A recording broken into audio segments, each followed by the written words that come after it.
क्या ये point valid है? अगर कंपनी एक शेयर को इश्यू करके 150 रुपए अरेंज कर सकती है तो 22.5 लाख अरेंज करने में कंपनी को 15,000 शेयर इश्यू करने होंगे। अब कंपनी कहते जी हमें तो 15 लाख रुपए चाहिए, एक शेयर को इश्यू करके 150 रुपए मिलते हैं, 10,000। हमें 10 लाख रुपए चाहिए, एक शेयर को इश्यू करके 125 रुपए मिलते हैं, 8,000। तो आपने पता कर लिया कि हम कितने इक्विटी शेयर इश्यू करें ताकि इक्विटी फाइनेंसिंग को अरेंज किया जा सके। क्या ये बात अपने आप में सही है? चलिए, आपने नंबर ऑफ इक्विटी शेयर पता कर लिए। अब आप लिखेगा EBIT। क्वेश्चन कहता है फंड्स जैसे मर्जी क्यों ना अरेंज करो, आपको प्रोजेक्ट से इनकम कितनी होगी? 5 लाख रुपए।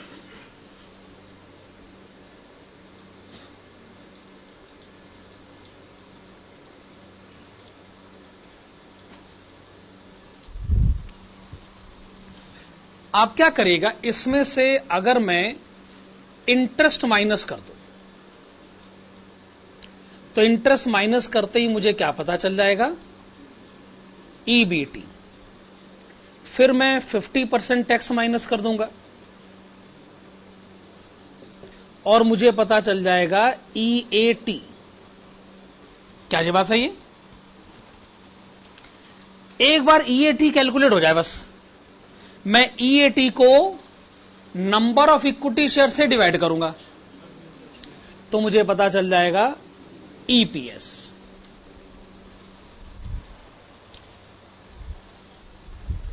और जिस ऑप्शन में EPS सबसे ज्यादा होगा हम उसके फेवर में अपनी बात कह देंगे।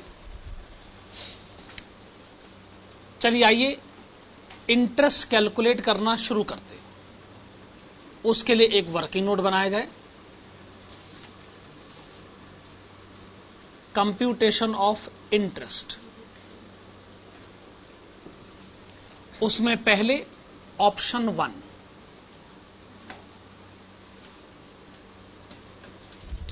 ऑप्शन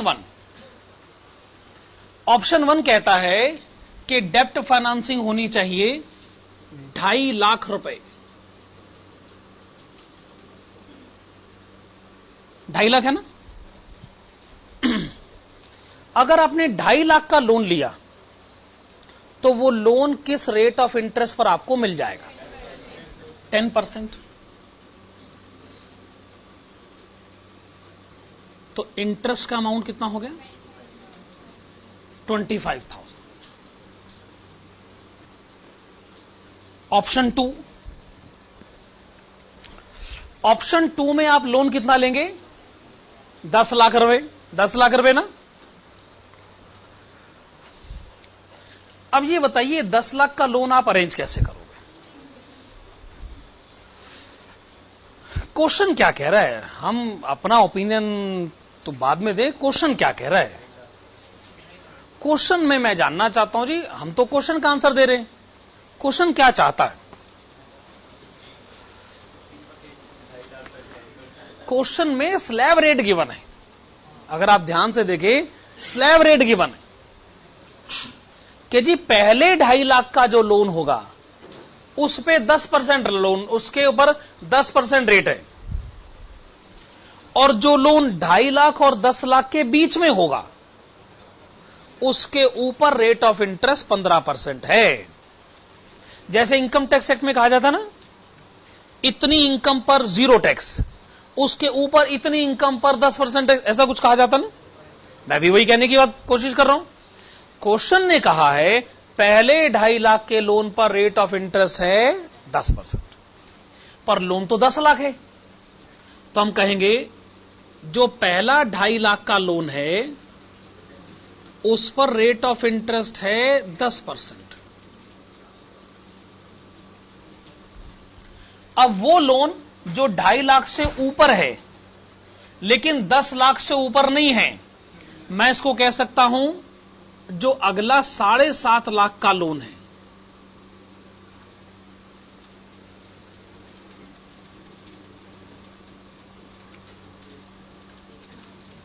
उसका रेट ऑफ इंटरेस्ट कितना है? 15%। क्या ये हमने ठीक कैलकुलेट करा? मैं एक बार फिर से कहता हूं, लोन है 10 लाख रुपए, पहले 2.5 लाख के लोन पर 10% रेट है, अगले 7.5 लाख के लोन पर 15% रेट है। कितना इंटरेस्ट हो गया? 1,37,500। We come to option number 3। 15 lakh का लोन है। क्वेश्चन कहता है ऐसी सिचुएशन में आप पहले पता करिए शुरू के 2.5 लाख का लोन, उस पर दीजिए 10% इंटरेस्ट, अगला 7.5 लाख का लोन, उस पर दीजिए 15% रेट ऑफ इंटरेस्ट, और अगला 5 लाख का लोन और उस पर दीजिए 20% rate of interest. Total 15 lakh का लोन, शुरू के 2.5 लाख का लोन, अगले 7.5 लाख का लोन, अगले 5 लाख का लोन। टोटल कितना हो गया? 2,37,500। चलिए आइए कैलकुलेट करते हैं, माइनस करते हैं।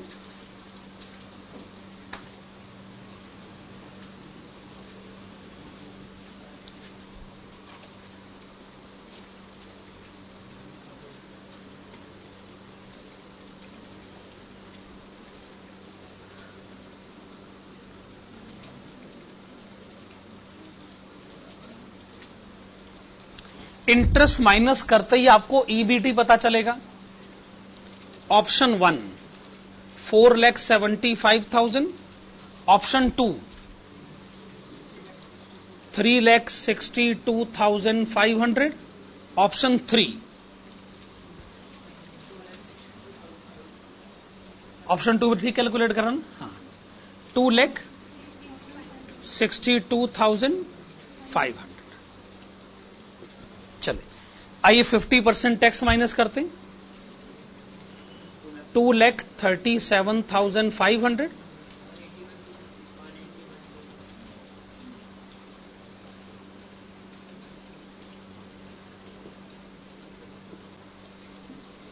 Okay 181,250।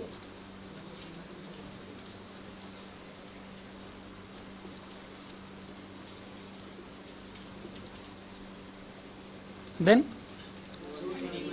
131,250।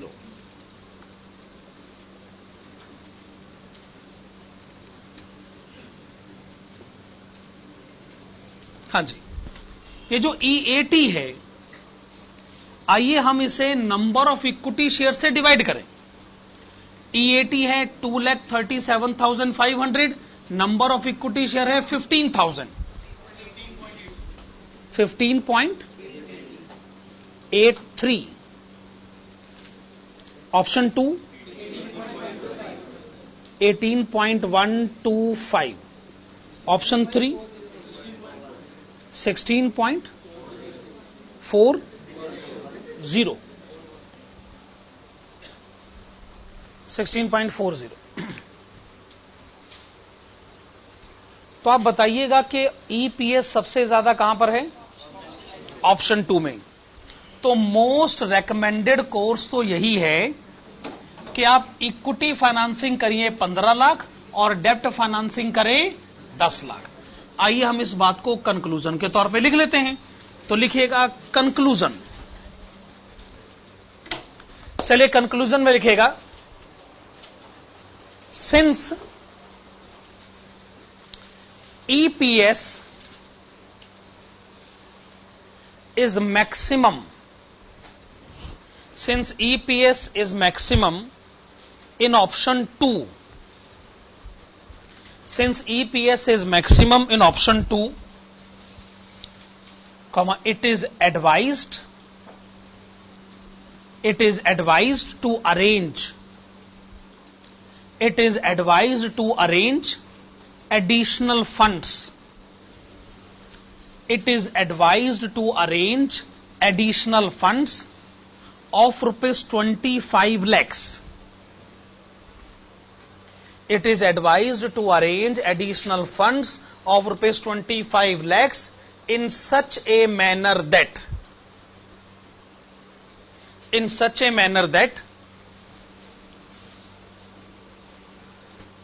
rupees 10 lakhs is in the form of debt financing. Rupees 10 lakhs is in the form of debt financing, and balance rupees 15 lakhs is in the form of equity financing.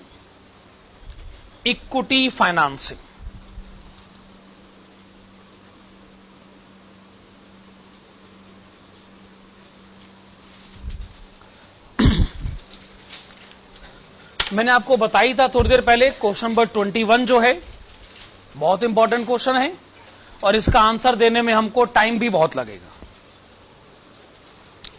Knowledge भी इसमें आपको बहुत मिलेगी। आइए question number 21 पढ़ना शुरू करते हैं। A company provides the following figures. EBIT 26 lakh रुपए, interest on debentures at rate of 12%, EBT less tax EAT। ठीक है, यहां तक तो कोई दिक्कत नहीं, हम भी इनकम स्टेटमेंट ऐसे ही बनाते हैं ना। नेक्स्ट लाइन में लिखा है नंबर ऑफ इक्विटी शेयर्स। फिर उन्होंने कैलकुलेट करा EPS। कैसे कैलकुलेट करा? उन्होंने 10 लाख को 4 लाख से डिवाइड करा। 10 लाख क्या है? EAT। 4 लाख क्या है? Number of equity shares. हम भी होते, हम भी ऐसे ही कैलकुलेट करते। नेक्स्ट लिखा है मार्केट प्राइस पर शेयर। फिर क्या लिखा है? PE ratio, full form price earning ratio.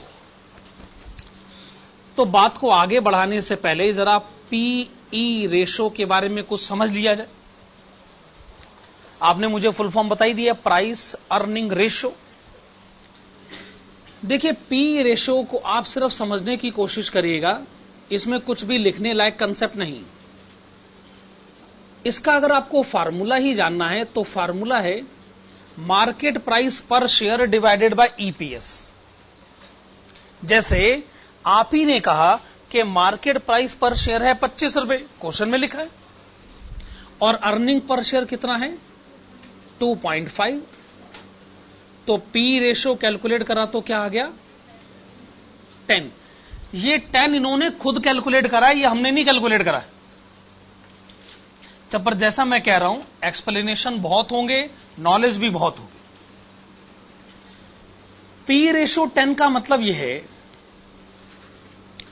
अगर आज आप 25 रुपए की इन्वेस्टमेंट कर दें तो कंपनी आपको हर साल अगर 2.5 रुपए कमा के दे तो 10 साल में आपको आपके 25 रुपए लौटा दिए जाएंगे। आज शेयर खरीद लीजिए, 25 रुपए लगा दीजिए, 10 साल में आपके 25 रुपए वापस। अच्छा, 10 साल के बाद हम आपसे शेयर नहीं मांगेंगे, हम कहेंगे शेयर रखो अपने पास, शेयर भी आपका हुआ, 25 भी आपको हमने लौटा दी। हर कोई आदमी ये जानना चाहता है कि अगर उसने कुछ पैसा लगाया है तो उसका लगाया हुआ पैसा कितने साल में वापस आ जाता है। जैसे मान लीजिए किसी दूसरी कंपनी का शेयर अगर मैं 25 रुपए में खरीदता, पर उस कंपनी का EPS होता 5 रुपए, इसका EPS तो 2.5 रुपए, तो क्या ऐसी सिचुएशन में मेरे 25 रुपए 5 साल में वापस आ जाएंगे? ये तो सुनकर और भी अच्छा लग रहा है।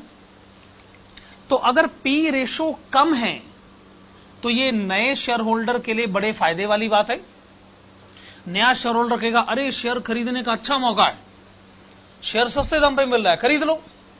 अरे 25 का शेयर मिल रहा है, हर साल 5 रुपए कमाएंगे, हमारे 25 रुपए 5 साल में वापस आ जाएंगे हमारी जेब में, और शेयर हमारी जेब का हमारी जेब में ही रहेगा। क्या आपको पी रेशो का मतलब समझ में आ रहा है? अगर कोई कंपनी कहती है पी रेशो 8, तो इसका मतलब 8 साल में आपकी इन्वेस्टमेंट का पैसा वापस। शेयर आज खरीद लीजिए, 8 साल में पैसा वापस। क्या ये बात सही है? तो आपने इसीलिए मुझे पी रेशो बताने की कोशिश करी। पी रेशो का फार्मूला क्या है? मार्केट प्राइस पर शेयर डिवाइडेड बाय ईपीएस। मेरे ख्याल से मतलब हमें समझ में आ गया। अब मैं आगे बढ़ सकता हूं। पी रेशो की बात समझ में आ गई। तो जब भी आप किसी कंपनी का शेयर खरीदें तो उसकी पी रेशो पर एक बार गौर जरूर कर लीजिएगा। पी रेशो एक अच्छा खासा इंडिकेशन है किसी भी कंपनी का शेयर खरीदने के कंटेक्स्ट में। आगे बढ़ते हैं। The company has undistributed reserve of ₹60 lakhs। इसका क्या मतलब होता है? कंपनी के पास इतना रिजर्व का पैसा पड़ा है। रिजर्व यानी क्या? ये वो प्रॉफिट है जो कंपनी ने आज तक कमाया, लेकिन कमाकर शेयर होल्डर में कभी बांटा ही नहीं। कंपनी ने पैसा अपने पास रख लिया। अच्छा, आप सोचिए, आप कंपनी के शेयर होल्डर हैं, कंपनी आपके नाम पर पैसा कमाती है पर आपको देती नहीं, अपने पास रोक के रख लिया, तो आप बुरा नहीं मानते? क्या ये आपके लिए बुरा मानने वाली बात नहीं? मैंने कंपनी का शेयर खरीदा, कंपनी प्रॉफिट कमाती है, प्रॉफिट मुझे देती नहीं, जबकि लीगली सोचा जाए तो कंपनी के प्रॉफिट पर मेरा हिस्सा बनता है कि नहीं बनता, पर कंपनी कहती नहीं जी हम आपको प्रॉफिट देना ही नहीं चाहते। तो ये मेरे लिए बुरा मानने वाली बात है कि नहीं? और मैं हैरान होता हूं ये देखकर कि जितनी बड़ी कंपनी होती है ना, उतना छोटा डिविडेंड देती है। जिस मर्जी बड़ी कंपनी का नाम ले आइए, जब वो डिविडेंड देते ना तो 1 रुपए 2 रुपए का डिविडेंड देते। 100 रुपए कमाते हैं एक शेयर पर और डिविडेंड देते हैं 2 रुपए। शेयर होल्डर नाराज होगा कि भाई कमाल कर रहे हो, कमा तो आप रहे हो, मुझे तो आप पैसे देते नहीं, सारा पैसा रिजर्व में ट्रांसफर कर देते हो। रिजर्व का पैसा मुझे कब मिलेगा भाई? इस सवाल का जवाब ढूंढा जाए। हां सुनिए, कंपनी ने शेयर होल्डर को कहा तो आप क्या चाहते हो, आपका पैसा आपको दे दिया जाए? नहीं, ऑफकोर्स हम कह रहे हैं आपका पैसा है, आप क्या चाहते हो, आपका पैसा आपको दे दिया जाए? शेयर होल्डर कहता है हां मेरा पैसा मुझे दे दिया जाए। फिर कंपनी ने पूछा बताओ उसका क्या करोगे, पैसों का क्या करोगे? हां इन्वेस्ट ही करोगे, गोलगप्पे थोड़ी खाओगे, इन्वेस्ट ही करोगे ना। कहां इन्वेस्ट करोगे? अच्छा, शेयर में पैसा लगाने की नॉलेज है ना आपको? अच्छा, बड़े सारे शेयर होल्डर कहते हैं जी आप पैसा दे दो हमें, हम पता है वो बैंक में जमा कराएंगे। उससे क्या होगा? बैंक में जमा कराने से क्या होगा? इंटरेस्ट मिलेगा। पोस्ट ऑफिस में भी आप जमा करा सकते। हाँ, अच्छा, ये आजकल रेट ऑफ इंटरेस्ट क्या चल रहा है? 6%, 8 फिक्स डिपॉजिट हो जाए तो 8%, 10%। अच्छा, हम अगर आपको आपका पैसा दे दे तो आप इसलिए कह रहे हो कि पैसा हमें दे दो ताकि हम उसको बैंक में, पोस्ट ऑफिस में जमा करा के 6%, 8%, 10% कमा सकें। कंपनी ने कहा वाह, छोटा आदमी और छोटी सोच। 8-10% मतलब यही औकात है तुम्हारी, बस 8-10% भी खुश हो जाते हैं। अरे कभी थोड़ा ऊंचा भी सोचा करो, बड़ा भी सोचा करो। शेयर होल्डर ने कहा जी ऐसा जी, ये बड़ा कैसे सोचा जाता है? कंपनी का हम बताते, अपना पैसा मांगने की जिद मत करो, हमारे पास ही रहने दो। शेयर होल्डर ने कहा जी ये कैसे ऊंचा सोचने वाली बात होगी, पैसा तो मेरा है, मेरा पैसा मैं आपके पास रहने दूं तो जो 8-10% कमाता भी हूं वो भी क्या मेरे हाथ से? भाई ये कैसे ऊंचा सोचने वाला एग्जाम्पल हो गया। कंपनी ने कहा जी बात आप अभी समझे नहीं, आप सोचो कि हम उन पैसों से क्या कर सकते हैं। आप कुछ नहीं कर सकते, आपको कुछ पता ही नहीं, आपको पता ही नहीं कि पैसे पर पैसे कैसा बनाया जाता है। हमें मालूम है कि पैसे पर पैसा कैसे बनाया जाता है। हम नया शोरूम खोलेंगे, नया प्रोजेक्ट, नया प्लांट, नई इन्वेस्टमेंट अपॉर्चुनिटीज, इंटरनेशनल मार्केट, ये वो फलाना ढिमकाना। शेयर होल्डर का जी आपकी सारी बात सही है, पर ये तो आप अपने फायदे गिना रहे हो मेरे को, मतलब मेरे पैसे पे आप तरक्की करना चाहते हो, यही मतलब हुआ ना। तो कंपनी ने कहा हमारी तरक्की में आपकी तरक्की इंक्लूडेड है। वो कैसे? वो कैसे? नहीं, आप लोग वो असल बात नहीं बोल रहे हैं। रिटर्न है? नहीं, ये तो बेकार की बात है। असल चीज होती है market price. Share holder, company ने शेयर होल्डर का भाई साहब ऐसा कर देंगे, आज शेयर कितने का है? 100 रुपए का, साल भर में 150 का बिकेगा। ऐसा काम करने वाले हम लोग। शेयर होल्डर फिर वो हवाई किले बनाना शुरू करता है। अच्छा, यानी 1 साल के बाद शेयर 50% का रिटर्न है भैया, मुझे ना डिविडेंड मत दो। डिविडेंड तो बेकार चीज होती है। एक काम करो, मेरे पैसों को ना इस्तेमाल करो, नए प्रोजेक्ट में पैसा लगाओ। अरे 2 रुपए का डिविडेंड का मैंने अचार डालना है, 2 रुपए का डिविडेंड मैं सैक्रिफाइस करने को तैयार हूं। बस एक काम करो यार, साल भर के अंदर अंदर शेयर का दाम 50 रुपए बढ़ा दो, बस मजे ही मजे हैं उसके अंदर। क्या आप स्टॉक मार्केट में डिविडेंड कमाने के लिए जाते हो? मतलब सोचिए, एक स्टॉक मार्केट में एक आदमी डिविडेंड कमाने के लिए जाता है, कैपिटल गेन कमाने के लिए जाता है, और वो कंपनी क्या तरक्की करेगी जो अपनी कमाई शेयर होल्डर में बांट देती है? वो कंपनी तरक्की करेगी कैसे? तरक्की करने के लिए पैसा चाहिए, पैसा कहां से आएगा? शेयर होल्डर कहता है जी आपने कमा के हमें बांट दिया, अब आप तरक्की करोगे कैसे?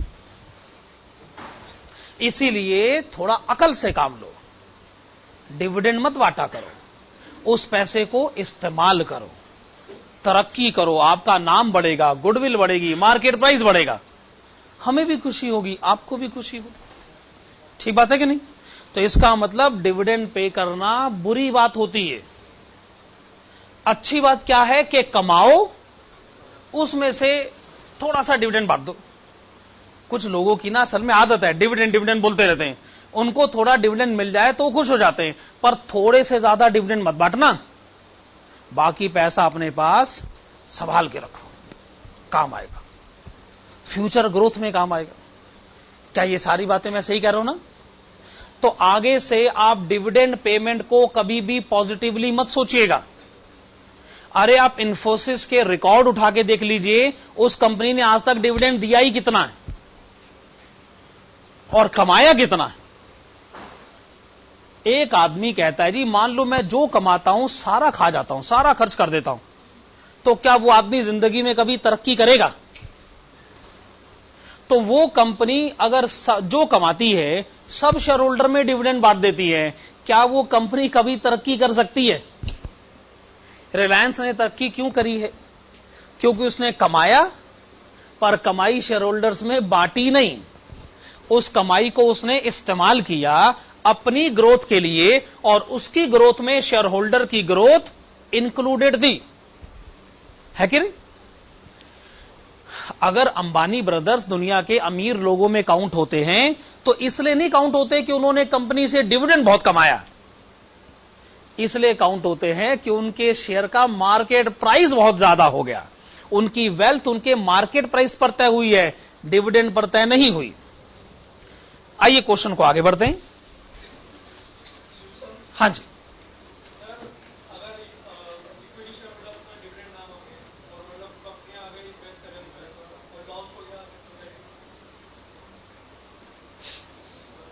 देखिए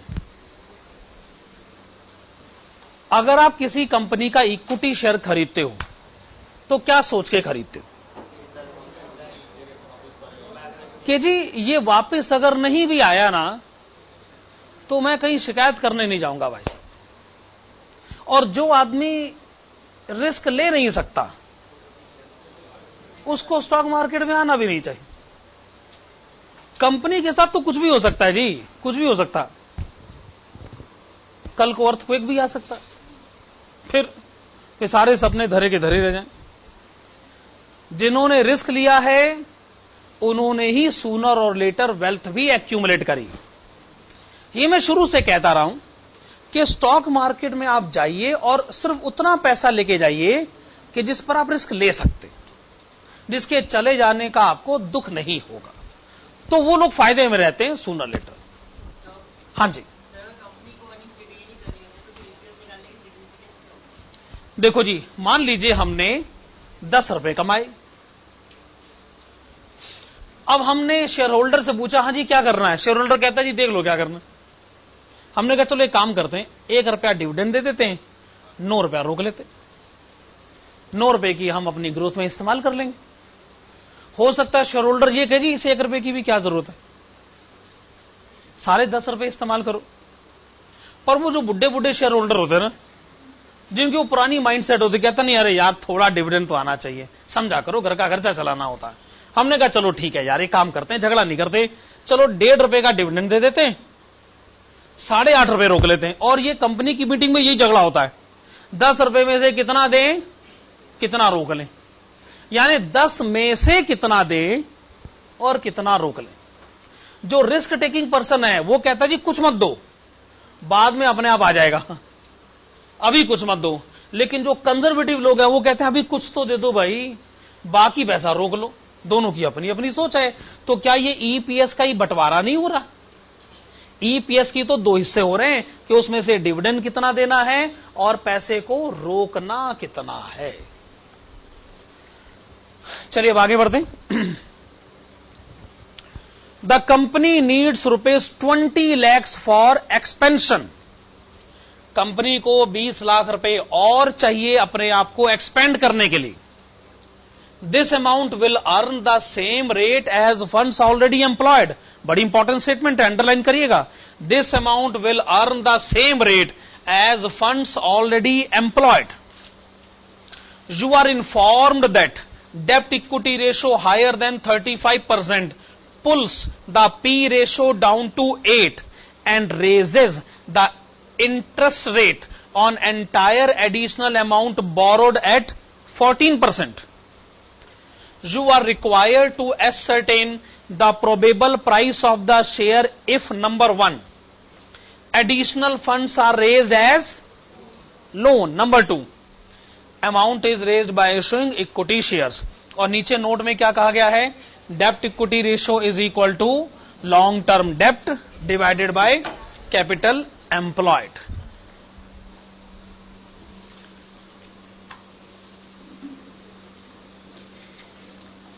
हेडिंग डालिएगा प्रेजेंट कैपिटल एम्प्लॉयड।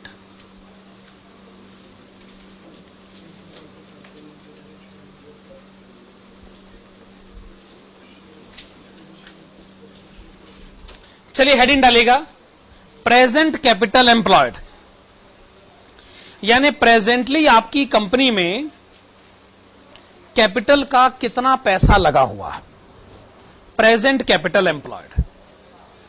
तो अब ये बताइएगा इक्विटी कैपिटल कितना है? मेरा मतलब है इक्विटी शेयर्स कितने हैं? अच्छा फिर से बताइए, एक बार फिर से बताइए। 4 लाख। 4 लाख। आप कहते हैं इक्विटी शेयर तो 4 लाख है। अच्छा एक शेयर कितने का? 10 रुपए का। तो टोटल इक्विटी कैपिटल कितना हो गया? 40 लाख रुपए। 4 लाख शेयर हैं, एक शेयर 10 रुपए का है, इक्विटी कैपिटल है 40 लाख रुपए। ठीक है। अच्छा ये बताइएगा कि रिजर्व्स एंड सरप्लस का अमाउंट जो अभी अभी हम डिस्कस कर रहे थे वो कितना है? 60 लाख रुपए। दोनों का टोटल बताएंगे? 1 करोड़ रुपए। 1 करोड़ के आगे क्या लिखा जाए? Share holders funds.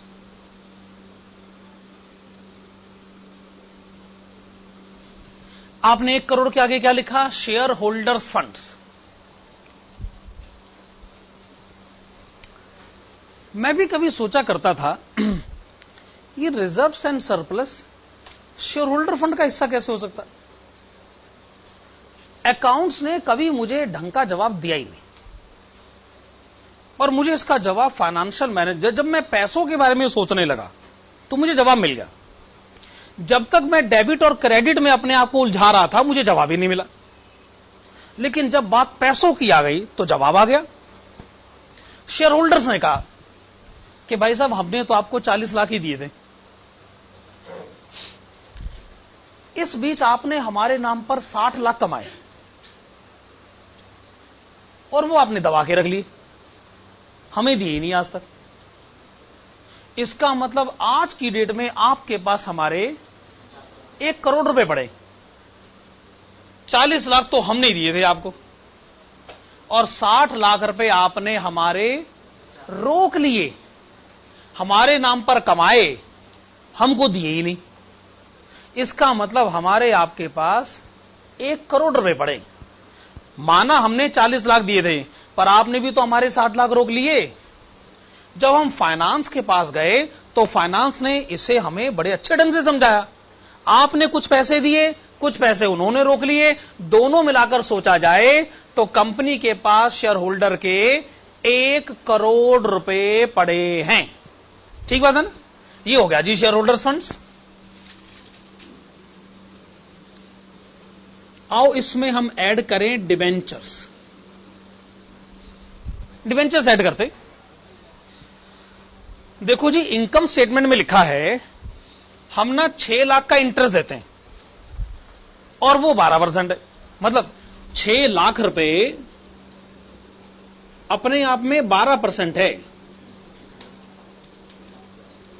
तो डिबेंचर्स कितने के हैं भाई? 50 लाख रुपए।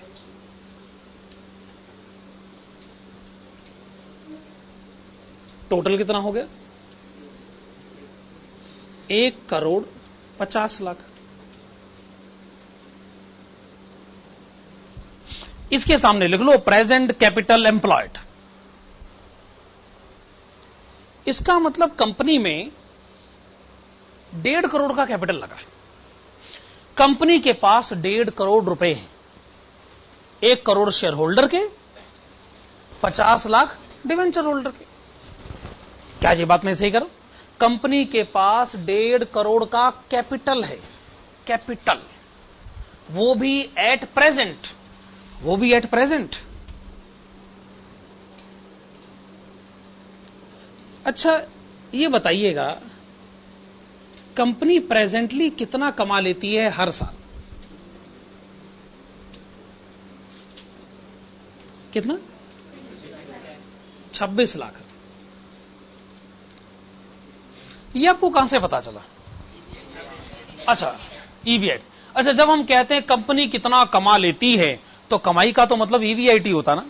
ये बात तो आप अच्छी तरह जानते हैं, कमाई का मतलब ईबीआईटी होता।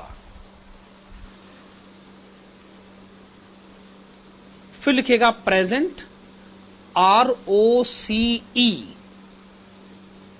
आप इसका मतलब भी जानते हैं, रिटर्न ऑन कैपिटल एम्प्लॉयड।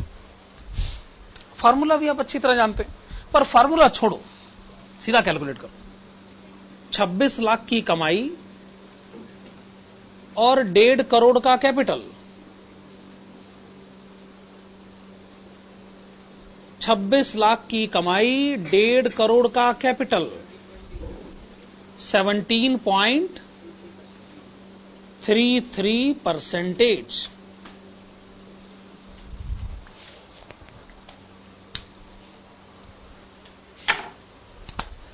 ये कैलकुलेशन जो है ना, बिना मतलब के नहीं करिए। क्वेश्चन कहता है कि कंपनी को 20 लाख रुपए की जरूरत आन पड़ी। हमने कहा जी 20 लाख तो पैसा लगा देंगे कंपनी में, लेकिन बदले में कंपनी की कमाई भी बढ़नी चाहिए। कितनी बढ़ेगी कमाई? इतनी बढ़ जाएगी 17.33%। अगर कंपनी में कैपिटल 100 रुपए बढ़ गया तो कमाई भी 17 रुपए 33 पैसे बढ़ जाएगी। यह बात क्वेश्चन में स्पष्ट शब्दों में कही गई है, अपनी तरफ से नहीं बता रहा हूं, ये आपने अंडरलाइन करी थी। This amount will earn the same rate as funds already employed. इसलिए मैंने ये कैलकुलेट करा। मैं जानना चाहता था कि मैं जो कैपिटल बिजनेस में लगाता हूं और जो बिजनेस मुझे कमा के देता है, कमाई जो है वो कैपिटल का कितना परसेंटेज है, ये जानना मेरे लिए बहुत जरूरी था। क्योंकि मैं और कैपिटल अगर बिजनेस में लगाऊंगा तो मेरी कमाई भी बढ़नी चाहिए, है कि नहीं? ये कुछ ऐसा ही है कि जी मैंने बैंक में 1 लाख रुपए जमा करा रखे, उससे मुझे 10% इंटरेस्ट मिलता है। 1 लाख 10% कितना हो गया? 10,000 रुपए। अब मैं सोचता हूं बैंक में 50,000 और जमा करा दूं। अब बैंक में मेरी इन्वेस्टमेंट कितनी हो गई? 1.5 लाख रुपए। अब मुझे इस पर इंटरेस्ट कितना मिलेगा? 10%। कितना मिलेगा? 15,000 रुपए। तो इसका मतलब अरे मैं अगर पैसा ज्यादा लगाऊंगा तो मेरी कमाई भी तो बढ़नी चाहिए कि नहीं बढ़नी चाहिए? तो मैंने वैसे ही कैलकुलेशन करने की कोशिश करी। खैर, यहां तक सारी कैलकुलेशन ठीक है। अब हम मैटर को आगे लेके जा सकते हैं। लिखेगा, write down. According to the question, according to the question, the company requires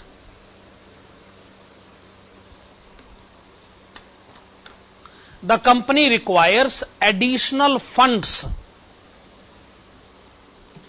The company requires additional funds of rupees 20 lakhs, which may be arranged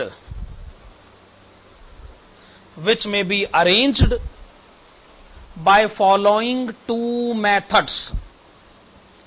Which may be arranged by following two methods.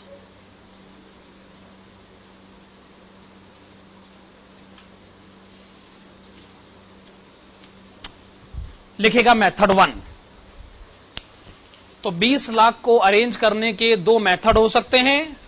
Method 1 पर बात करना शुरू करते हैं। Method 1 लिखेगा, according to this method, according to this method,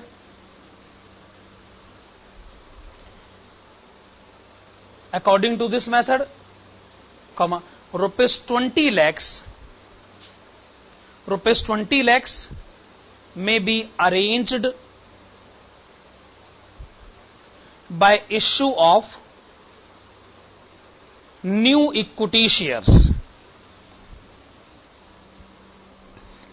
By issue of new equity shares. पहला method, आइए नए इक्विटी शेयर इशू कर देते, 20 लाख का इंतजाम हो जाएगा, नए इक्विटी शेयर इशू कर देते। आगे लिखिएगा, वन इक्विटी शेयर में रियलाइज ₹25। वन इक्विटी शेयर में रियलाइज ₹25। कहां से पता चला?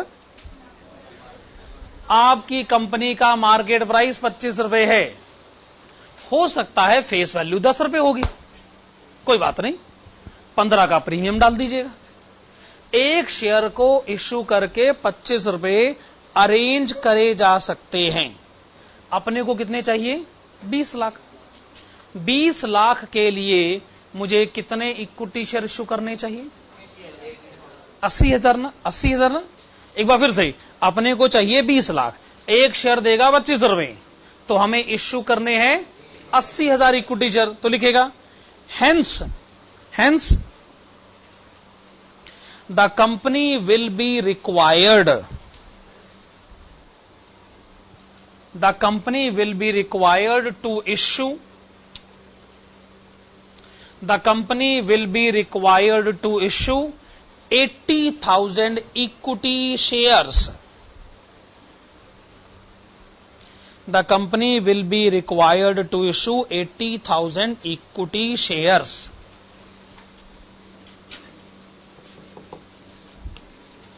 We come to method 2. Method 2 की तरफ आइएगा और लिखेगा according to this method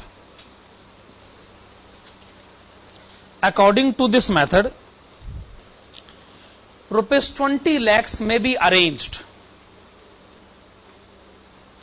According to this method, ₹20 lakhs may be arranged with the help of debt financing. With the help of debt financing. Okay, loan लेकर भी पैसों का इंतजाम किया जा सकता है, फुल स्टॉप. फिर लिखेगा if this method is adopted, if this method is adopted, if this method is adopted, comma, डेप्ट equity ratio will become, debt equity ratio will become,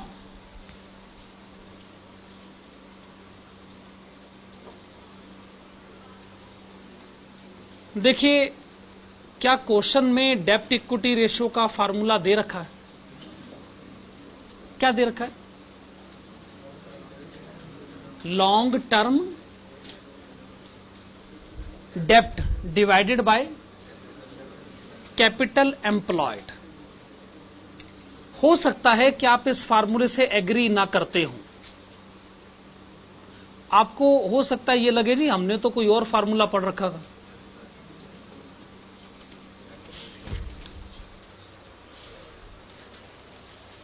पर जब क्वेश्चन में फार्मूला लिखा है तो आपको अपना ओपिनियन देने का कोई हक ही नहीं बनता है. क्या आप क्वेश्चन को चैलेंज करोगे कि जी तो आपने फार्मूला गलत बता रखा है? मेरे ख्याल से ये मेरे अधिकार क्षेत्र में नहीं आता है कि मैं क्वेश्चन के दिए गए फार्मूले पर ऑब्जेक्शन रेज करूं. ठीक है ना?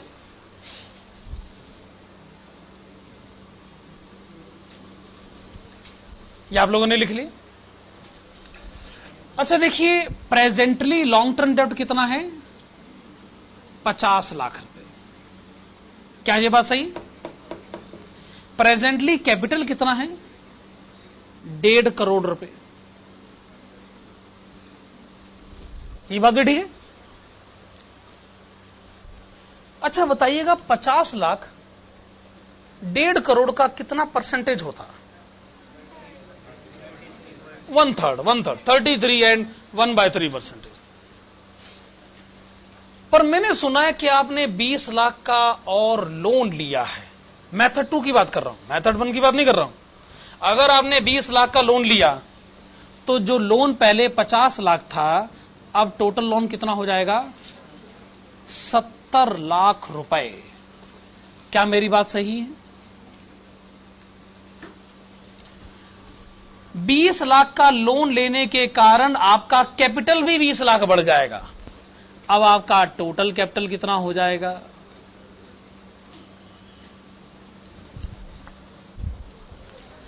देखो जी, अब आपका टोटल कैपिटल हो जाएगा 1,70,00,000. उसमें लोन कितना हो जाएगा? 70 लाख. अब आप ये कहते फिरेंगे कि भाई साहब 1,70,00,000 का लोन है, उसमें 70 लाख, 1,70,00,000 का कैपिटल है, उसमें 70 लाख का तो लोन कैपिटल है. अब आप ही बताइए 70 लाख 1,70,00,000 का कितना परसेंटेज होता? 41.18%. अच्छा नहीं हुआ, अच्छा नहीं हुआ. आपकी डेप्ट इक्विटी रेशो ने 35% के बैरियर को तोड़ दिया. अच्छा नहीं हुआ. मार्केट में आपकी साख गिर जाएगी, लोग आपको ये कहने लगेंगे जी इसके ऊपर ना लोन का बोझ बहुत ज्यादा है। जिसके ऊपर कर्जे का बोझ बहुत ज्यादा हो जाए, मार्केट में उसकी साख गिरेगी ही गिरेगी।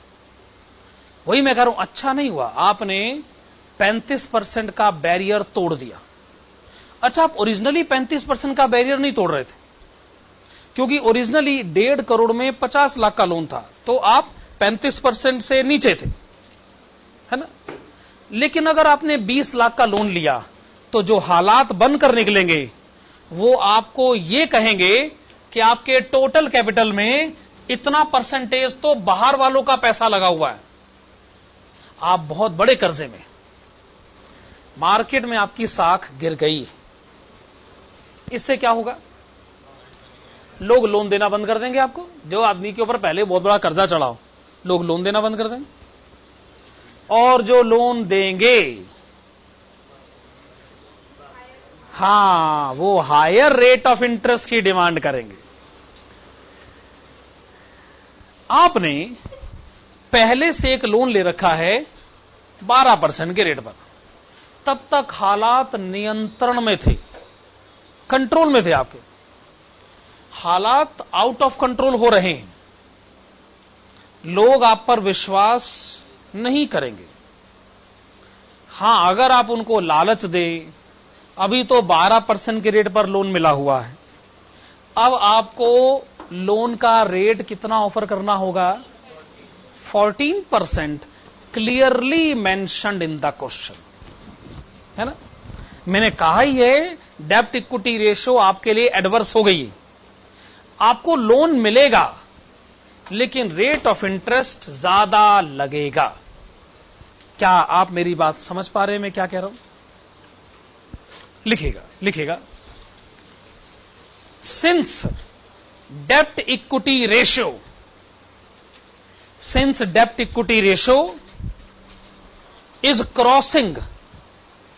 is crossing the limit of 35%.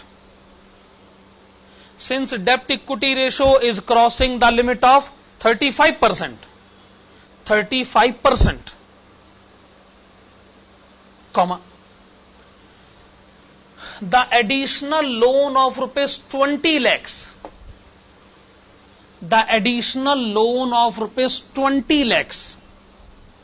will carry 14% interest rate.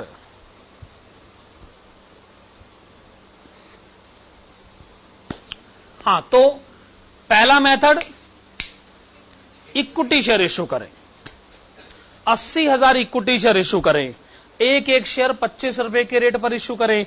दूसरा मेथड, चलो लोन ले लेते हैं, 20 लाख का लोन ले लेते हैं 14% रेट ऑफ इंटरेस्ट पर। अब फैसला लो, बताओ मेथड 1 सही है कि मेथड 2 सही? कैसे पता लगा? हाँ, ये क्या बात हुई भला? कैसे आपने बता कैसे दिया? अभी तो आंसर तो आगे मेरा बढ़ेगा। ये अभी तो हमने सिर्फ दोनों मेथड का ब्रॉड आउटलाइन लिखा है। ये मेथड 1 है, ये मेथड 2 है। इसमें से कौन सा मेथड चुनना है बेहतर होगा कि आप ईपीएस को इसका जवाब देने दें, है ना। तो फिर बढ़े आगे, हेडिंग डालिएगा इवैल्यूएशन ऑफ। अब हम दोनों मेथड्स को इवैल्यूएट करेंगे, निष्पक्ष मूल्यांकन होना चाहिए। Evaluation of different methods, evaluation of different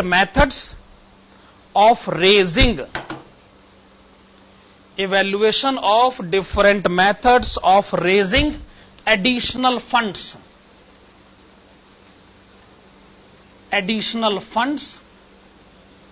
of rupees 20 lakhs.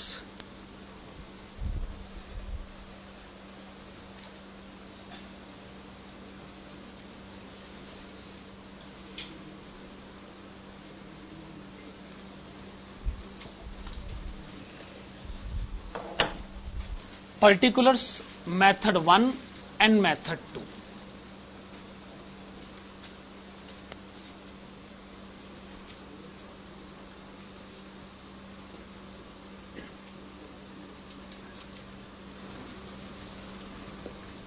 Particulars, method 1 and method 2।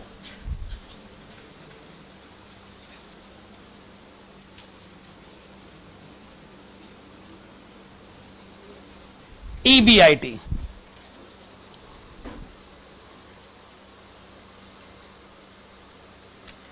EBIT लिखा जाए।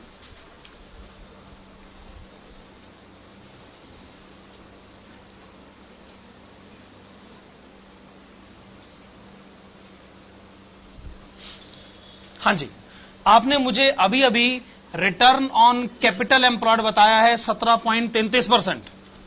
ध्यान से सुनेगा। कैपिटल अगर हो 1.5 करोड़, कैपिटल अगर हो 1.5 करोड़, तो उस पे अगर 17.33% कमाया जाए तो कमाई कितनी होती है? 26 लाख। तो आप पहले से जानते हैं।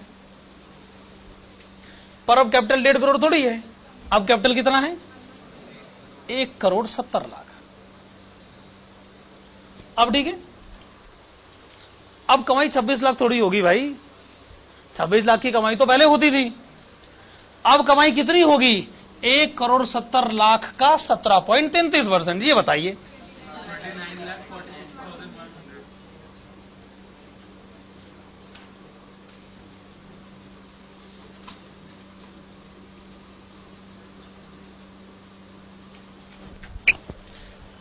भाई अब तो कैपिटल 1,70,00,000 हो गया।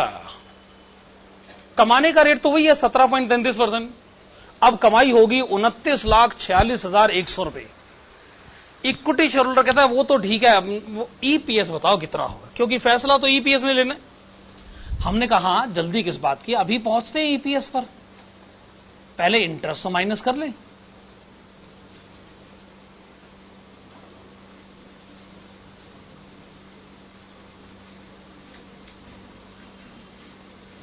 एग्जिस्टिंग, ये बताइए पुराने डिवेंचर कितने के? 50 लाख रुपए। Rate of interest 12%।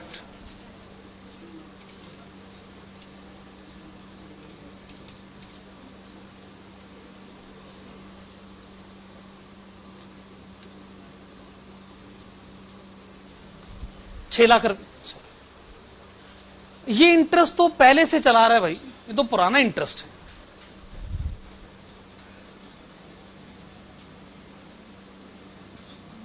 एडिशनल, अगर आप मेथड 1 में गए तो आप नए इक्विटी शेयर इश्यू करेंगे, और नए इक्विटी शेयर इश्यू करने से तो इंटरेस्ट बढ़ नहीं सकता, वो तो पॉसिबल नहीं।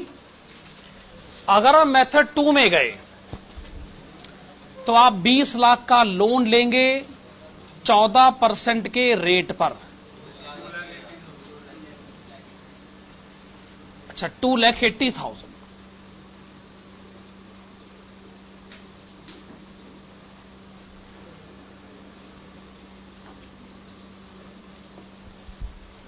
ठीक है, तो ये इंटरेस्ट माइनस करने की बात हो गई। इंटरेस्ट माइनस करते ही हमको क्या पता चल जाएगा? ईबीटी।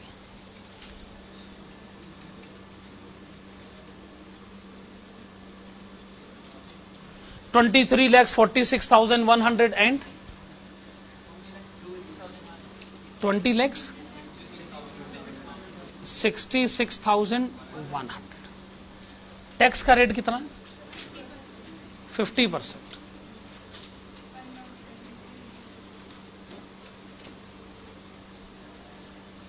$11,73,050।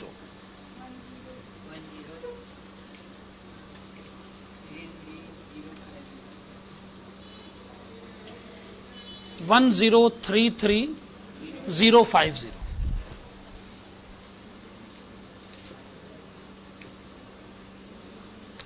चलिए ईबीटी में से टैक्स माइनस करिए, ईएटी आएगा।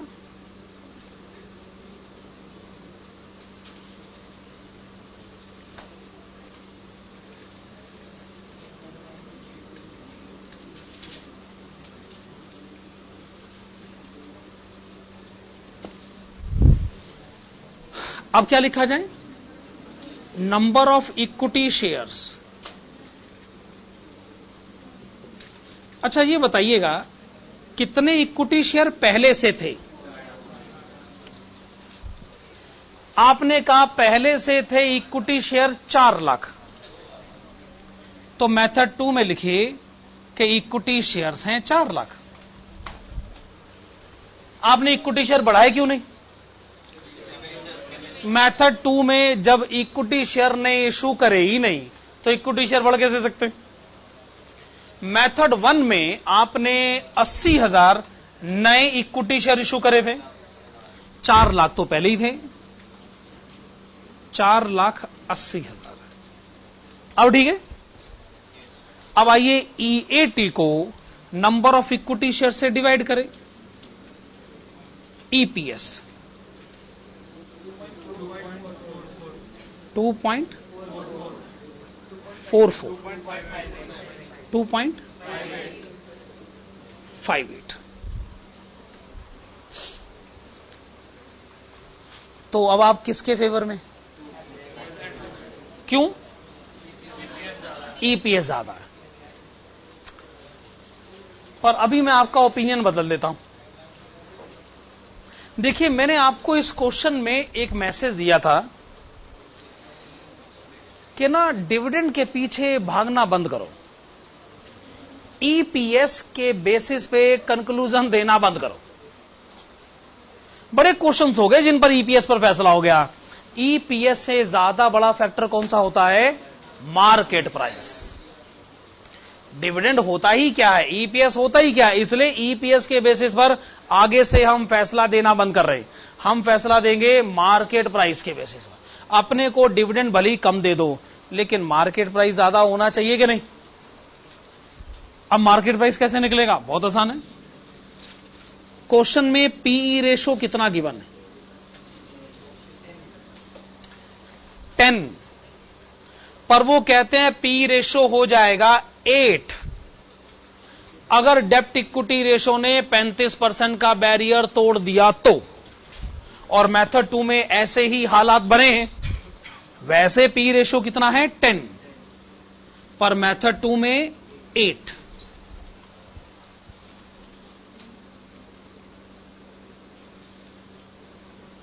आइए पता करते हैं मार्केट प्राइस पर शेयर, और इसके लिए फार्मूला लगाते हैं EPS multiplied with PE ratio. क्या आप इस फार्मूले को सही मानते हैं? हम अभी थोड़ी देर पहले पढ़ रहे थे PE रेशो का formula market price divided by EPS।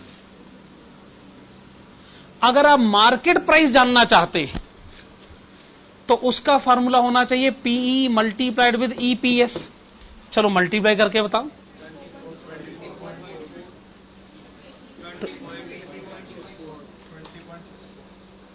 20.6। आपका फैसला बदल गया। मार्केट प्राइस तो जी मेथड 1 का सही है, EPS से क्या लेना देना अपने को भाई। अच्छा, अब तक के क्वेश्चन में ये मत कहिए कि हमने आपको गलत पढ़ा दिया। अब जब उन क्वेश्चन में मार्केट प्राइस आता ही नहीं था तो EPS के बेसिस पर फैसला लेकर हमने कौन सा गलत काम किया है कि नहीं? तो लिखिएगा, सिंस मार्केट प्राइस पर equity share, since market price per equity share is more in method 1,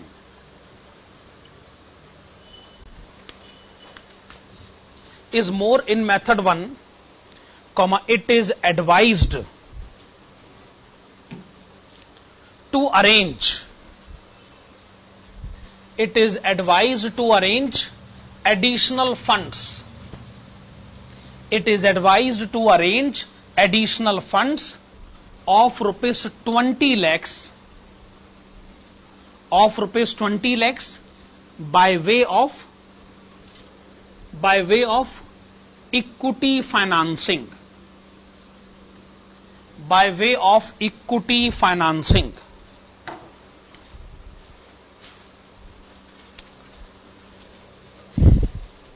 We come to question number 25. Question number 25.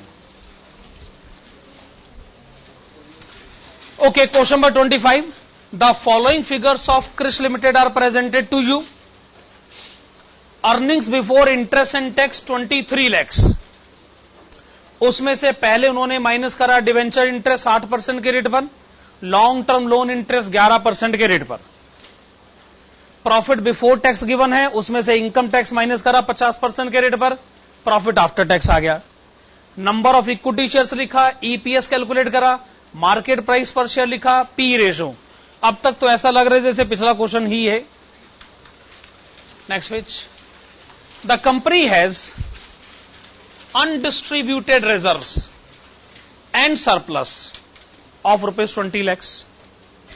It is in need of ₹30 lakhs to redeem debentures and modernize its plant. It seeks advice on following alternatives modes of raising finance. Number 1, raising entire amount as term loan from banks at rate of 12%. Number 2, raising part of the funds by issue of 1 lakh shares of ₹20 each and rest by term loan at 12%. The company expects to improve its rate of return by 2% as a result of modernization, but P/E ratio is likely to go down to 8 if entire amount is raised as term loan. Required, number 1, advise the company on financial plan to be selected. And number 2, it is assumed that, if it is assumed that there will be no change in P/E ratio, would your advice still hold good? तो पहले लिखेगा present capital employed.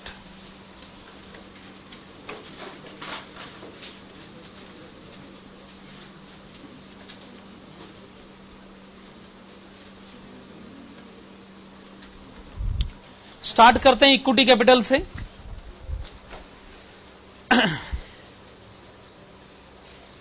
आपके पास पहले से equity shares हैं 5 लाख.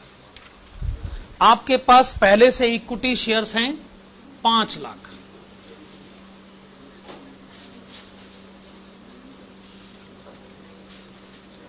तो आपके पास equity capital है 50 लाख.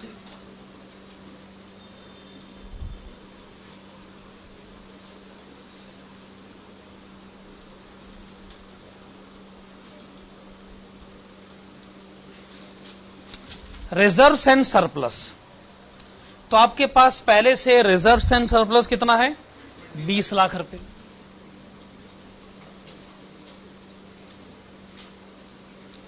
दोनों का टोटल करिए 70 लाख रुपए. 70 लाख के सामने लिख लीजिएगा share holders funds. Share holders funds, तो ये तो शेयर होल्डर्स फंड्स हो गया. पर हो सकता है क्वेश्चन में कोई डेब्ट कैपिटल भी हो, और वो है भी.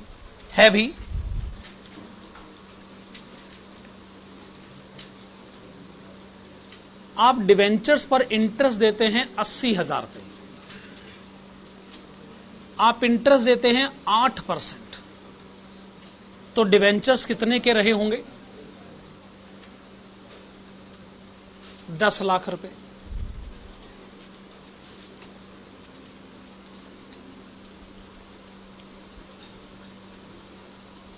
आप लॉन्ग टर्म लोन पर इंटरेस्ट कितना देते हैं?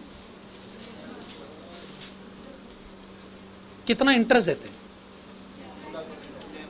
2,20,000. आप 11% इंटरेस्ट देते हैं 20 लाख.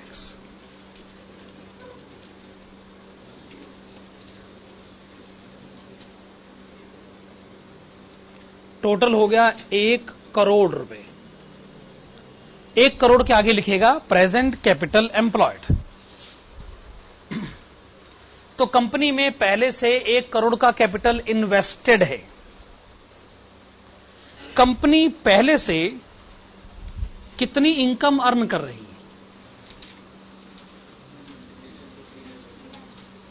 प्रेजेंट EBIT कितना है? 23 lakhs।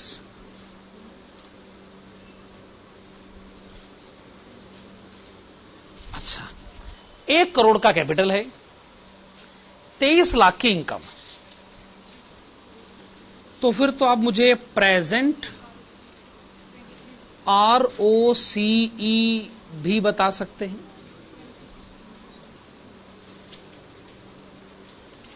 $23 lakhs divided by 1 crore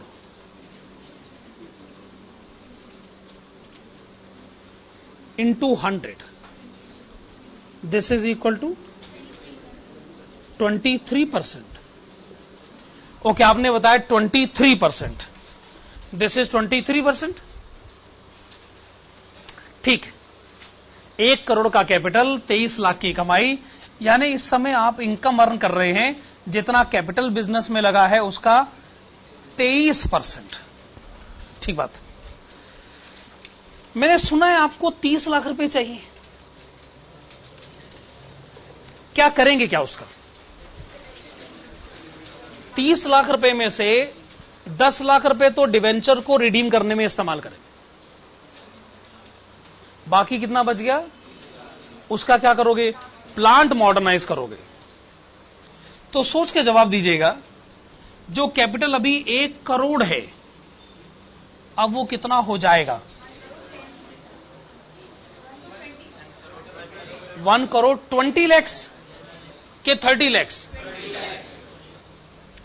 माना 30 लाख बढ़ जाएंगे पर 10 लाख कम भी तो हो जाएंगे। 30 लाख से कैपिटल बढ़ेगा और 10 लाख के जो डिबेंचर रिडीम होंगे तो कैपिटल कम भी हो जाएगा। तो अब हमारा कैपिटल 1 करोड़ 20 लाख 20 lakhs हो जाना चाहिए। क्या ये बात सही है? लिखेगा, we are given that additional funds of rupees 30 lakhs, additional funds of rupees 30 lakhs is to be utilized,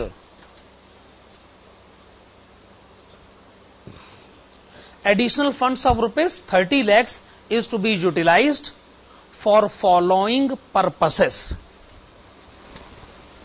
for following purposes। Number one, rupees 10 lakh towards redemption of debentures, rupees 10 lakh towards redemption of debentures। 10 lakh रुपए debenture को redeem करने में इस्तेमाल होंगे। And number 2, balance rupees 20 lakhs, balance rupees 20 lakhs towards modernisation of plant, towards modernisation of plant, full stop. Hence total capital under the new situation, total capital under the new situation will become, total capital under the new situation will become rupees 1 crore 20 lakhs,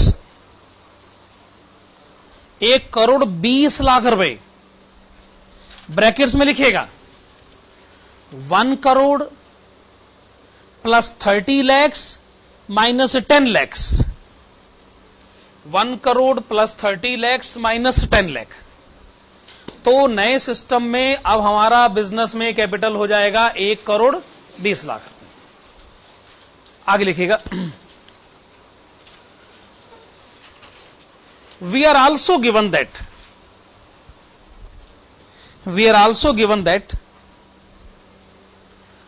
the earning capacity will be increased by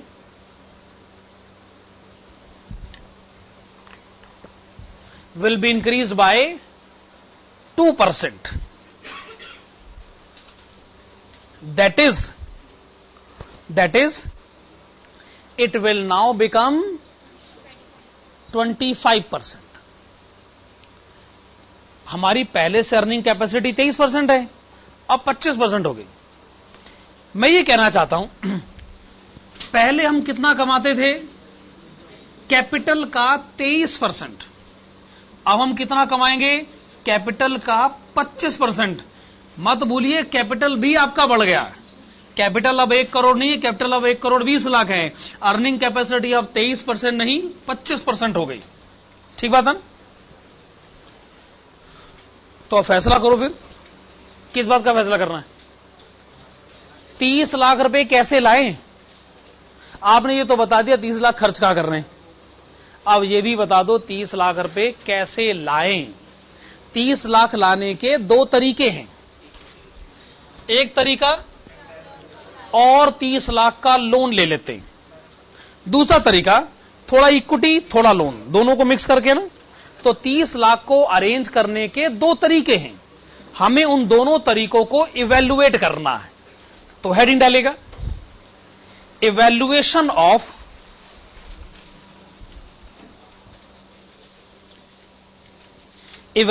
of different alternatives, evaluation of different alternatives of raising additional funds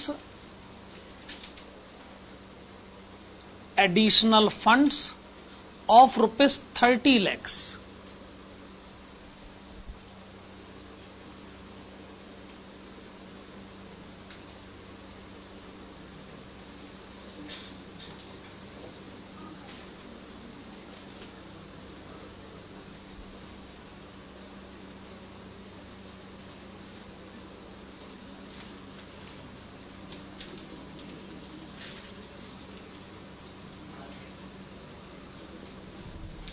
Particulars alternative 1 and alternative 2.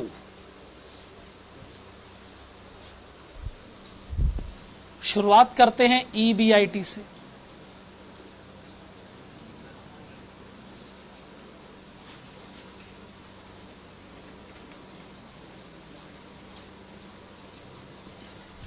पहले आप कमाते थे 23%, अब आप कमाएंगे 25%।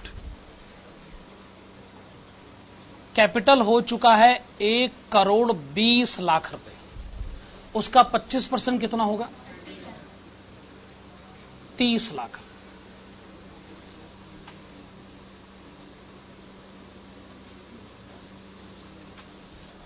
रुपए।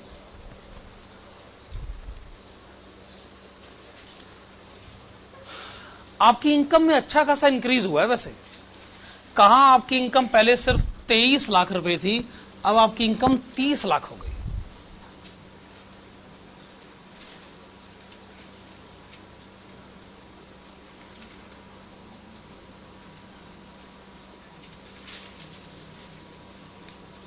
आइए पहले एग्जिस्टिंग इंटरेस्ट माइनस कर ले।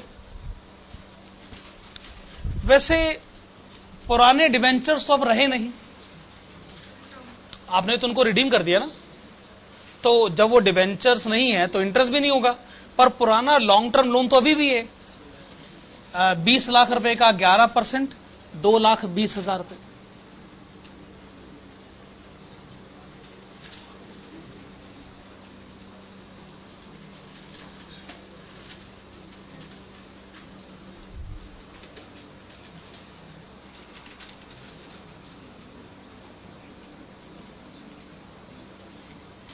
एडिशनल,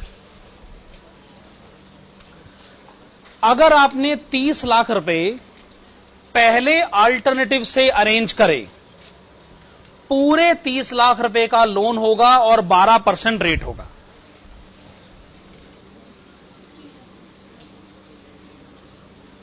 $3,60,000।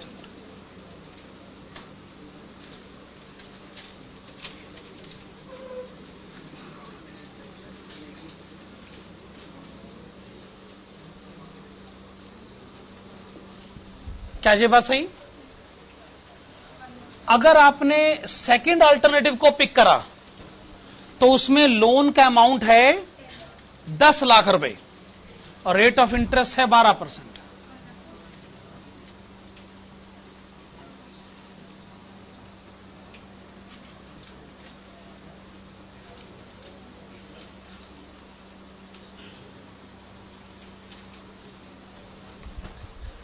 %12 of 10 lakhs। अगर EBIT में से हम इंटरेस्ट माइनस करें तो फिर हमें EBT पता चलेगा। 24,20,000 और 26,60,000। ठीक है ना? टैक्स का रेट कितना है वैसे? 50%।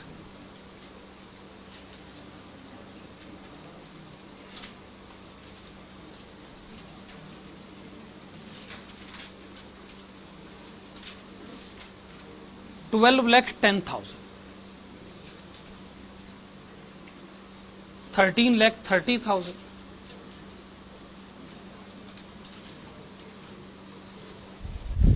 टैक्स माइनस करते ही आपको पता चलेगा EAT।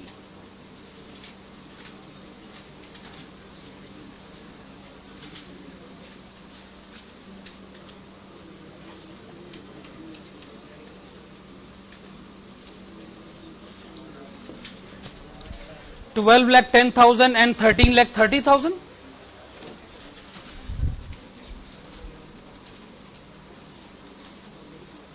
Number of equity shares. आपके पास पहले से कितने इक्विटी शेयर्स थे? 5 लाख। अगर आपने फंड्स को अल्टरनेटिव 1 से अरेंज करा तो इक्विटी शेयर्स 5 लाख ही रहेंगे।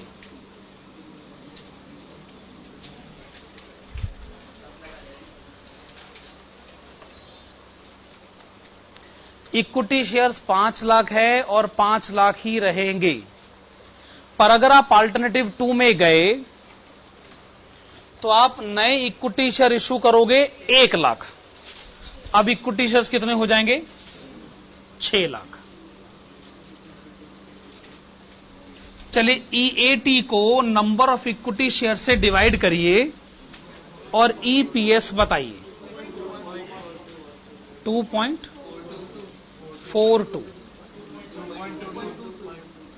2.22।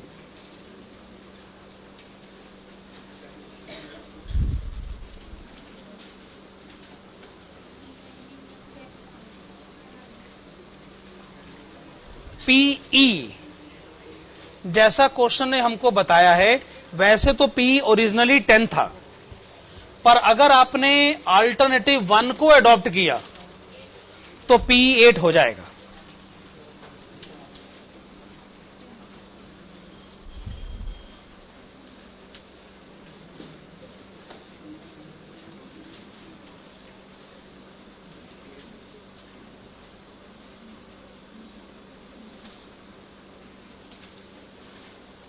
चलिए EPS को PE से मल्टीप्लाई करते हैं।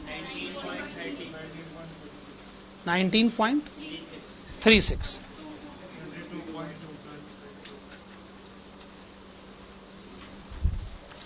तो हम अल्टरनेटिव 2 के फेवर में लिखेगा।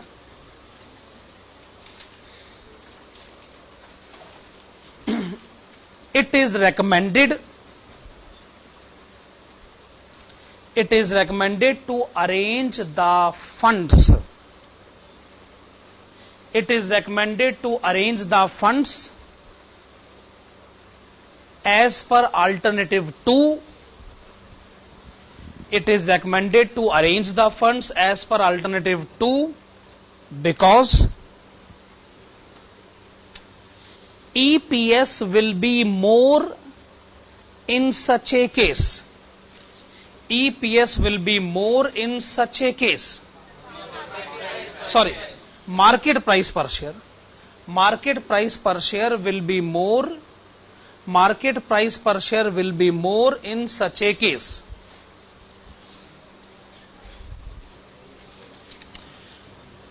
अब आप क्वेश्चन के सेकंड पॉइंट पर आइएगा। सेकंड पॉइंट यह है, अगर पी रेशो में कोई बदलाव नहीं हुआ होता तो आपकी तरफ से एडवाइस क्या होती? ये बात आप समझते हैं, अगर पी रेशो दोनों ऑप्शन में सेम है तो क्या यह बात सच है कि जिसका ईपीएस ज्यादा है उसका मार्केट प्राइस पर शेयर ज्यादा ही होगा? तो क्या मैं ये कह सकता हूं अगर पी रेशो सेम है तो ईपीएस के बेसिस पे डिसीजन लिया जा सकता, क्योंकि जिसका ईपीएस ज्यादा उसका मार्केट प्राइस भी ज्यादा होगा ही होगा। ऐसी सिचुएशन में अल्टरनेटिव 1 के फेवर में बात कही जा सकती है। आप लिखेगा if PE ratio remains same,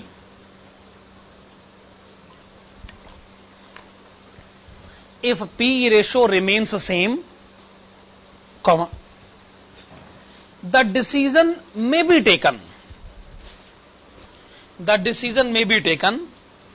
on the basis of EPS.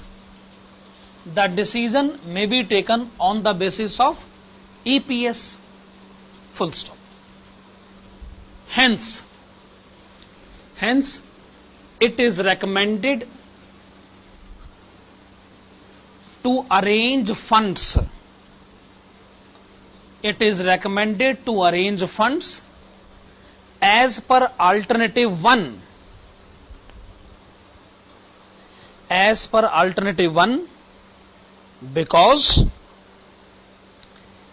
EPS is more in its case. EPS is more in its case. ठीक बात है? हाँ जी।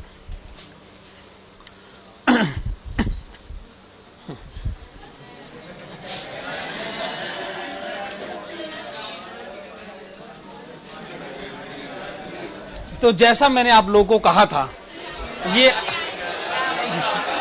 ये आज की क्लास का लास्ट प्रैक्टिकल क्वेश्चन होगा।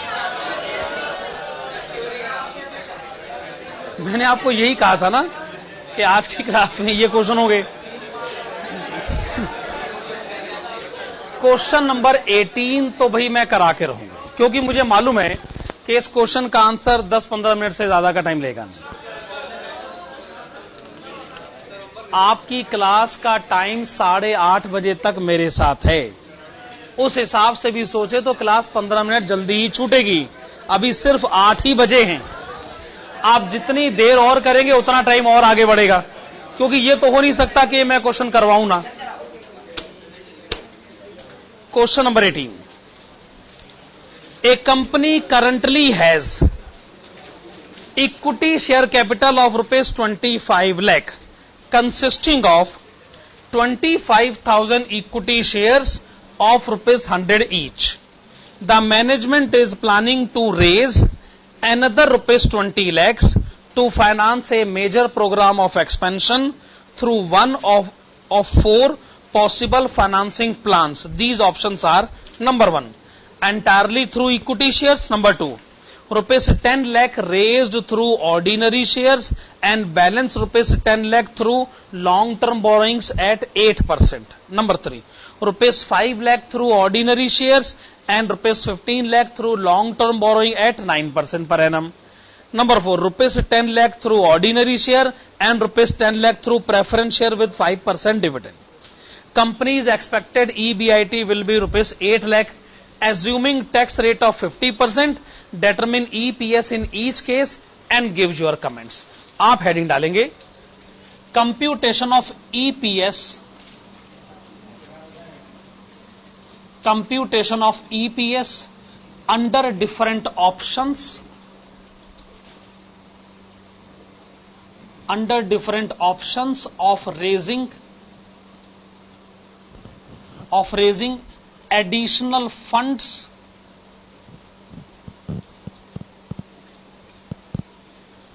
of 20 lakhs।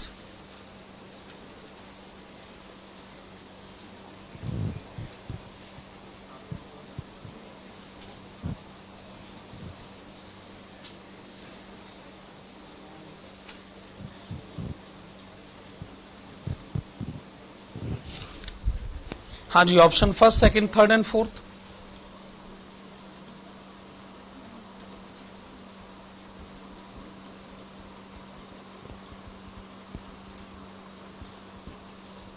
सबसे पहले है इक्विटी कैपिटल,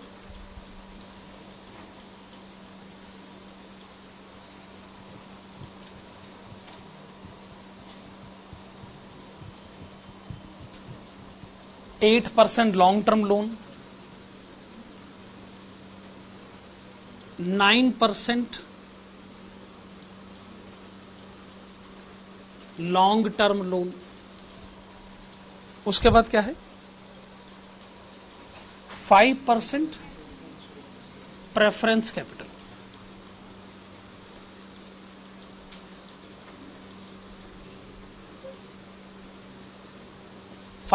प्रेफरेंस कैपिटल। इन सबका अगर टोटल किया जाए तो वो है फिर कैपिटल एम्प्लॉयड।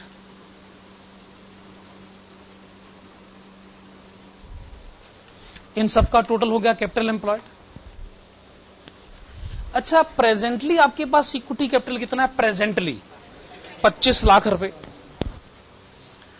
आपको 20 लाख का कैपिटल और चाहिए। पहले का 25 लाख भी इक्विटी है और 20 लाख भी अगर इक्विटी से इशू किया जाए तो टोटल इक्विटी कैपिटल कितना हो जाएगा? 45 लाख रुपए।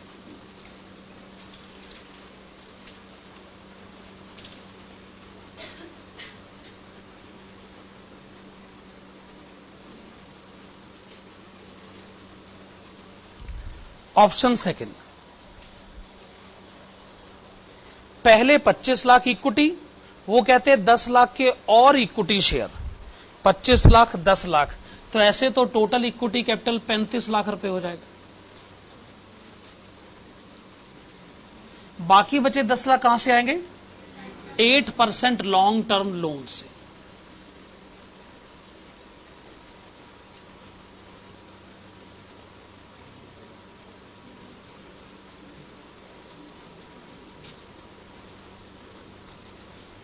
ऑप्शन थर्ड, 5 लाख के इक्विटी शेयर और इश्यू करें तो अब इक्विटी शेयर कितने के हो गए? 30 लाख रुपए।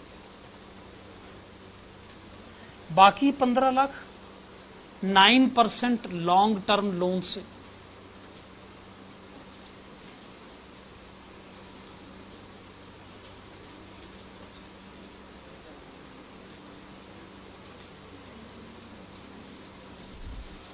ऑप्शन 4, 10 लाख के इक्विटी शेयर, तो इक्विटी शेयर अब कितने के हो गए? 35 लाख।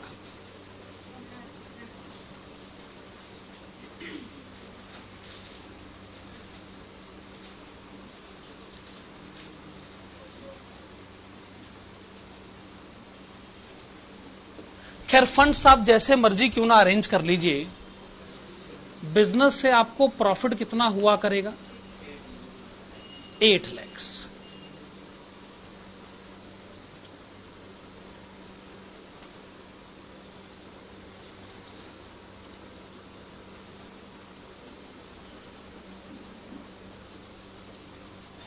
ठीक है, फिर आप इंटरेस्ट पे करेंगे, इंटरेस्ट आप माइनस करेंगे। देखो भाई, ऑप्शन 1 में तो कोई लोन है नहीं, उसमें तो कोई इंटरेस्ट आपको देना नहीं है। ऑप्शन 2 में 10 लाख का लोन है और 8% रेट ऑफ इंटरेस्ट है, तो 80,000 का इंटरेस्ट हो गया ना। ऑप्शन 3 में 15 लाख का लोन, 9% इंटरेस्ट, 1,35,000 रुपए। ऑप्शन 4 में कोई लोन नहीं और कोई इंटरेस्ट नहीं।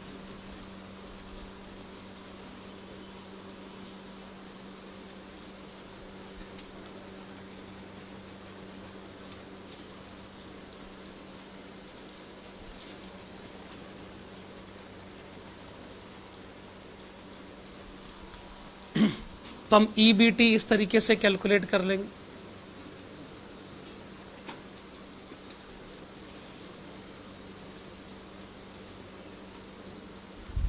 चलिए इसमें से फिर हम लोग 50% टैक्स माइनस कर देते हैं।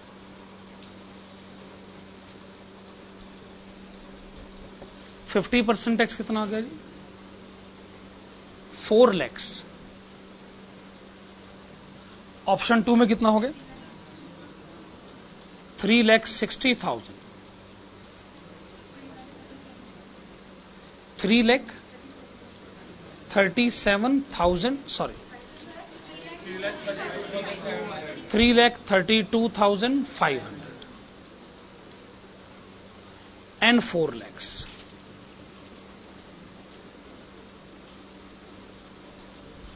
ठीक है, ये माइनस कर देते हैं तो हमें ईएटी पता चल जाएगा, सेम अमाउंट आ जाएगा।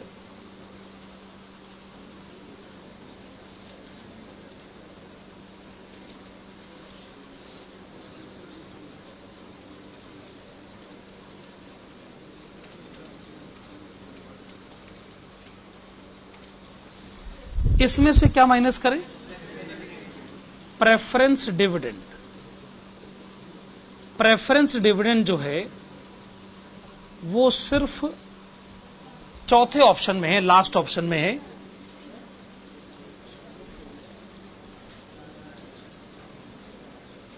हां जी, 10 लाख का प्रेफरेंस कैपिटल है और 5% का डिविडेंड का रेट है, तो प्रेफरेंस डिविडेंड हो गया 50,000 रुपए। खैर, तो लास्ट में हमको क्या पता चल गया? 4 लाख रुपए,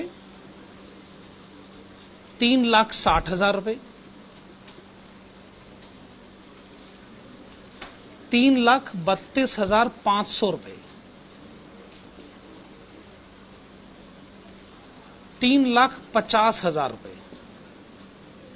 ये जो आंसर आया है आप इसके आगे लिख लीजिएगा, earnings to equity share holders. Okay, this is earnings to equity share holders. Next line में क्या लिखा जाए? Number of equity shares. एक इक्विटी शेयर तो 10 रुपए का है ना। एक इक्विटी शेयर कितने का है? 100 रुपए का। अगर इक्विटी कैपिटल 45 लाख रुपए है तो नंबर ऑफ इक्विटी शेयर कितने हो गए? 45,000। अच्छा, ऑप्शन 2 में 35,000, ऑप्शन 3 में 30,000 और ऑप्शन 4 में 35,000। ठीक है, अब हम कैलकुलेट करना चाहेंगे ईपीएस। 8.89, 10.29,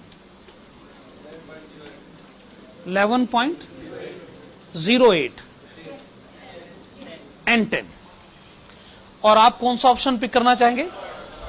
थर्ड। लिखेंगे आप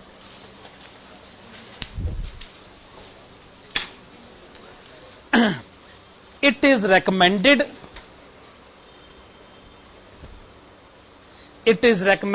to select